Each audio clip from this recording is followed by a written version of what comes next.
Et salut à toutes et à tous, c'est Super Chronophage. On se retrouve aujourd'hui pour un petit tutoriel peinture.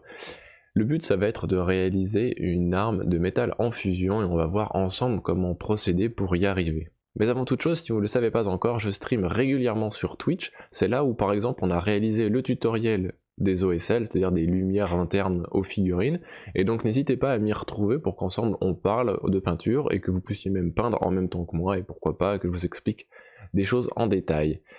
Alors on va commencer tout de suite et je vous laisse avec une petite vision de l'objectif que l'on doit atteindre. Voici un exemple de figurine que l'on a peint sur la chaîne.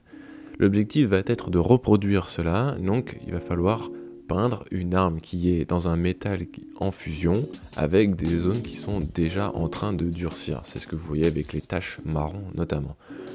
Alors, on va tout de suite passer aux différentes peintures dont on va avoir besoin. Là on va faire un dégradé du noir vers le marron, rouge, orange, puis jaune. Alors, on va avoir un petit peu de blanc aussi pour pouvoir faire des éclaircissements, mais il y aura très peu de zones blanches à peindre sur la figurine.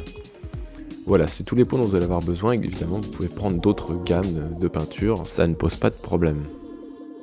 Première étape et pas des moindres, alors là je l'ai déjà faite, c'est d'avoir posé une base bien opaque sur la figurine.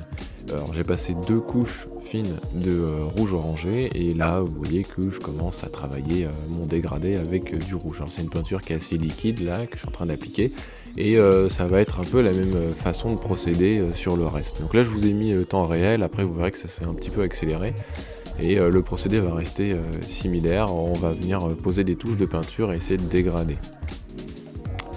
Alors pour le plus gros du dégradé, ce qu'on va faire c'est qu'on va utiliser les couleurs que vous voyez sur la palette. Alors il va y avoir les zones foncées, les zones claires, donc on a notre orange, notre jaune et les mélanges. Donc on va avoir le mélange ici, ça va donner du orange plus clair, et là on va avoir le jaune vers le blanc. Ici on a le noir et le marron pour faire les teintes les plus foncées, et puis on a un marron vraiment plus clair qui est mélangé avec du orange. Alors le rouge vous le voyez juste en haut. C'est donc toutes ces couleurs que je vais utiliser pour les dégrader et les différentes étapes du tutoriel. N'hésitez pas à revenir vers cette partie de la vidéo pour retrouver les références et les bonnes teintes. Donc là vous voyez que j'ai déjà fait mon rouge orangé plus mon rouge, et là je vais commencer à faire le gros du dégradé, c'est-à-dire que la base de la base.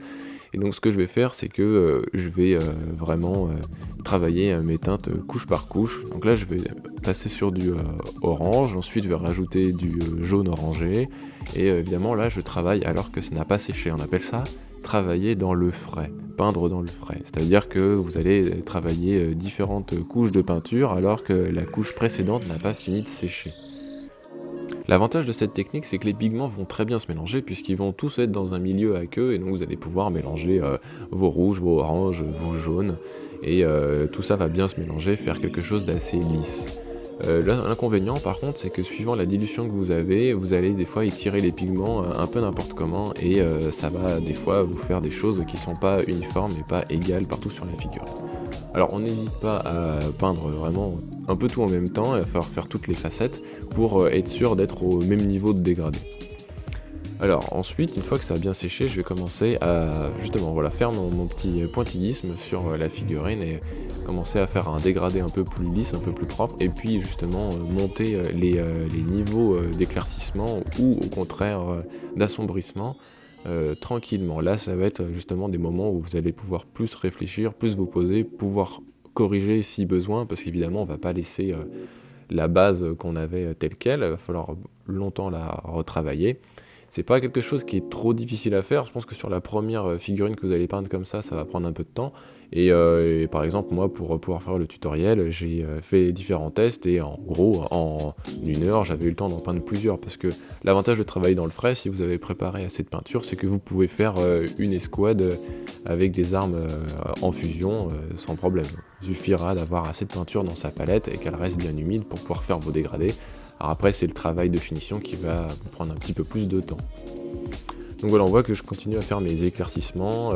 Là c'est pas de la peinture qui est trop diluée justement pour la marquer un peu plus, mais j'hésite pas à remélanger ce que j'ai dans ma palette pour avoir différentes teintes, des fois des teintes beaucoup plus intermédiaires que les 4-5 que je vous ai montré pour les rouges orangés et les jaunes. Donc je vais éclaircir de plus en plus. À l'avance, j'ai réfléchi aux zones quand même qui allaient être les plus claires, c'est-à-dire qu'il va y avoir les extrémités haute de la base de la lame, et je vais avoir le tranchant de la lame qui va être plutôt clair sur les reliefs, parce qu'elle est biseautée, et sur le tranchant, et donc du coup on va pouvoir éclaircir les côtés, et dans le biseau on va être un petit peu plus foncé.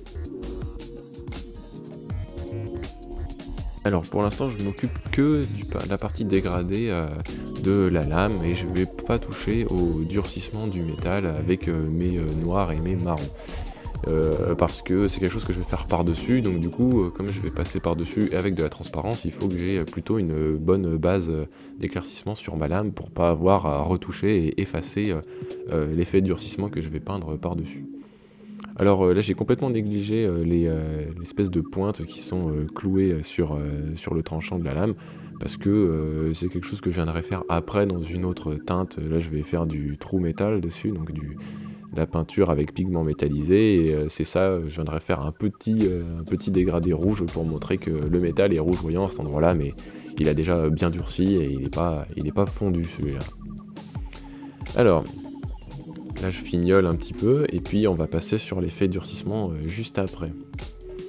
Donc pour notre effet durcissement, une fois que la lame est bien sèche et que vous avez fini votre dégradé vers le clair, vous allez commencer par le marron clair, et vous allez venir faire des points. Alors vous n'êtes pas obligé de couvrir toute la zone, vous n'êtes pas obligé d'aller jusqu'à la zone qui sera couverte par le foncé. On va plutôt se mettre dans la tranche intermédiaire, là où le durcissement va se mélanger à la lame en fusion. Donc pas besoin d'en mettre partout et d'opacifier au fur et à mesure. Ensuite on va prendre notre marron, donc celui qu'on avait sorti du pot globalement, peut-être légèrement mélangé avec du noir, et on va venir faire la deuxième couche sans aller jusque couvrir toute la zone couverte par le marron clair. Et ensuite on vient avec le noir mélangé à du marron, mais alors vraiment un petit peu moins de marron encore, pour être de plus en plus foncé, et là il va falloir opacifier un petit peu la base. C'est pas grave si vous touchez les bordures, on va venir les repasser plus tard. Donc voilà, moi j'ai choisi mes petites zones et je vais venir les durcir grosso modo pour arriver à un résultat plus propre. Là évidemment j'avais encore un petit peu de travail sur mon dégradé parce que j'avais une teinte trop uniforme, et je voulais marquer un peu plus les volumes, donc du coup je retravaille un petit peu mon dégradé.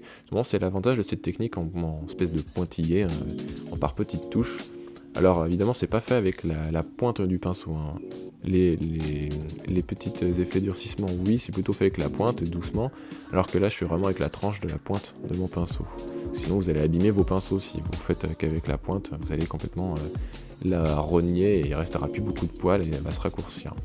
Donc là je fais mes tout derniers éclaircissements. Alors j'ai vraiment pris le blanc mélangé au jaune pour faire les bordures de la lame et les mises en relief les plus claires afin de donner du volume à la hache de mon personnage. Comme dernière étape, il restera qu'à faire du edge highlighting, c'est seulement de venir éclaircir les bordures afin de dessiner mieux le volume. Donc on va passer sur tous les coins et tous les bords du volume de la lame. Alors n'hésitez pas à prendre différentes teintes, ne prenez pas que la plus claire pour passer partout, parce que comme la base est très foncée, moi j'ai pas laissé mon blanc, j'ai repris un orange pour dessiner le contour de la base, enfin, sinon ça ferait un peu trop contrasté. Et voilà le résultat, vous avez terminé votre lame en fusion. J'espère qu'en suivant ce tutoriel vous aurez réussi à passer par toutes ces étapes et que vous serez satisfait du résultat. Si cette vidéo vous a plu, n'hésitez pas à mettre un petit pouce bleu, ça aide énormément au référencement de la chaîne, et si vous voulez m'expliquer un petit peu vos difficultés en commentaire, n'hésitez pas. Allez, on se retrouve très vite pour une prochaine vidéo, merci de l'avoir suivi, salut!